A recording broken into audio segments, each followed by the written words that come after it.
welcome to another episode of Financial Freeway. My name is David Attwood. I am the man rocking the Ray-Bans in Saigon today. Okay, so today I woke up in Vietnam.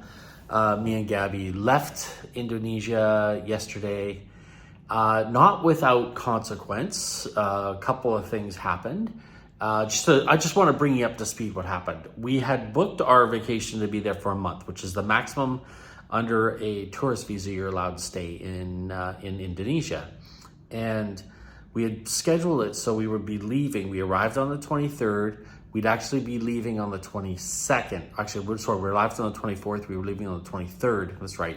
Just to kind of give it that little extra time. We booked Airbnb in Saigon here. And everything was going great, but in order to come into Vietnam, you have to apply for an entrance visa.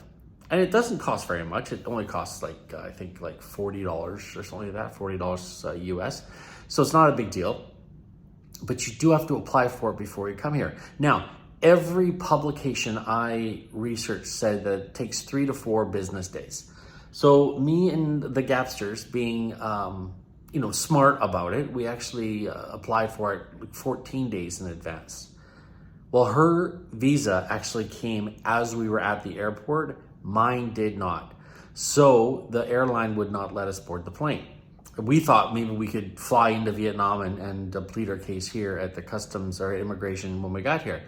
No way, Jose. So in order for us to leave, we had to have our immigration status. So I checked on it. Hers came, and I thought mine might come in the next day or so. So we talked to the airline, and we were able to, move our flight, which, cost an arm and a leg.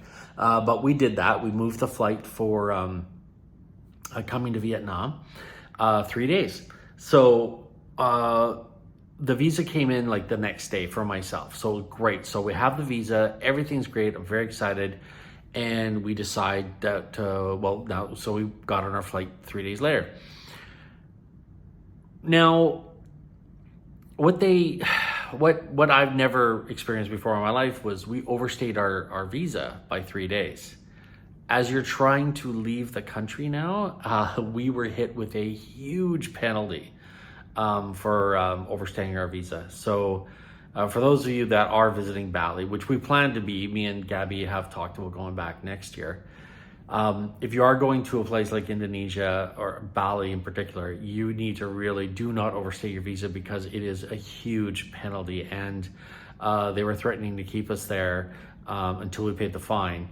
And we did everything we could to try and convince them, look, it's not our fault. We didn't do this. This was not intentional. And they're, of course, when it comes to laws of any country, intention and ignorance of the law is not a defense. So they were very calmly said, we're going to be holding onto your passports and you're not going anywhere until you pay the fine. And the fine was steep. So lesson learned.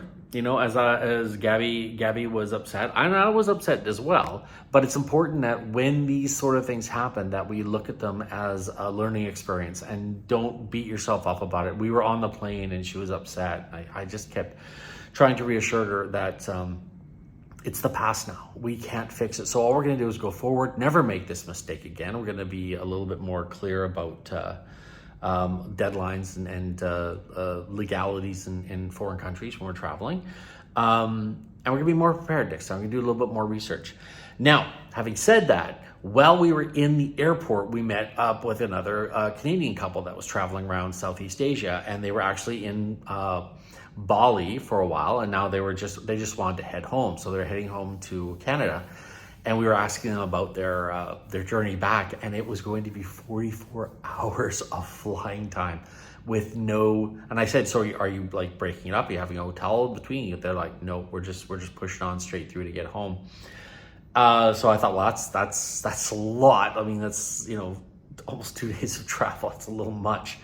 But they looked like experienced, seasoned travelers, and they looked like they knew what they were getting themselves into. But when they got to the counter, because they're right behind us or right ahead of us, on the line to get on the same flight to Vietnam, they were told that they're transferring. They were flying into Vietnam, and then they're going to transfer out to Hong Kong. They're not even leaving the airport. They're not even leaving the airport. It blows my mind. They still had to apply for an entrance visa, which they did not. So they had to do a last minute application for a visa into Vietnam in order to make their flight. And that last minute visa cost them $850. And that's the kind of thing that happens when you don't do your research. Now, having said that, I would not have known that myself. I would have been in the exact same position as them. I would have showed up at the airport thinking, I don't need a visa because I'm not actually officially entering the country. And in fact, in a lot of times when I'm traveling around Europe and stuff, you don't even go through customs. You just skate through that as you're going, you're in your international area, so you don't even have to go through security. So you don't go through customs so you're not actually legally entering the country. Well, Vietnam does not care.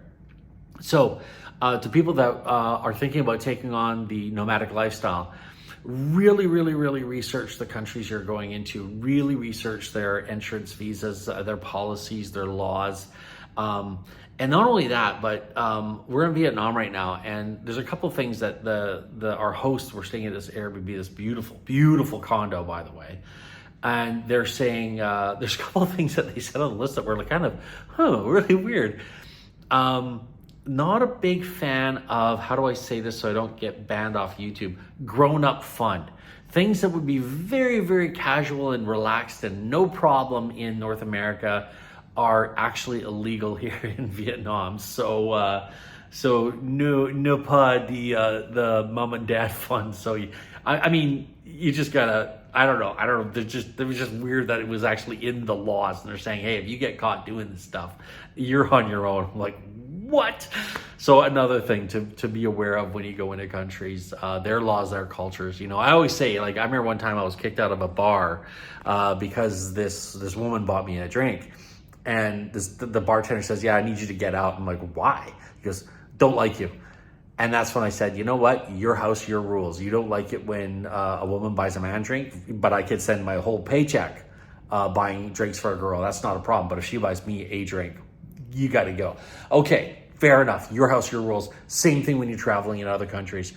You are entering their house, and it is their rules that apply. Not yours, not what you think should happen, but what really is going on. Anyways, one other thing I want to talk about, I know I'm talking a little bit more about travel because it was quite an epic journey to get out of Indonesia and get here. So we're very happy, and we're very happy. We've got this beautiful condo. This is the Ho Chi Minh River, and they call it the Changio. But we're right here, right across from I think it's Ward 14. We were told all these things about Vietnam when we were coming here, and it kind of made, because I've never been before, I was kind of apprehensive about it. We showed up here last night, and this town is beautiful. It is freaking beautiful. The night skyline, like, we got here at night, it's hard to see right now, but the night skyline behind me was amazing. And Gabby, who lived in Manhattan, actually said this is even more beautiful than New York. So that's something to say. I mean, it's pretty cool that way. But okay, so really quickly, I know we want to talk more about success. The thing I want to talk about today is a lot of people are afraid of artificial intelligence. And I mean, it's the same thing when, I was president of the Victoria Magic Circle in Y2K, the year 2000. And I said, we're going to be, as president, I said, okay, we're going to start a website, and we're going to no longer be sending out snail mail. We're going to be going to all electronic mails from here on out. Like, we're not going to be mailing letters anymore because the postage was costing us. And I couldn't believe how some people got upset about it. And I think that's the same thing that's happening with artificial intelligence.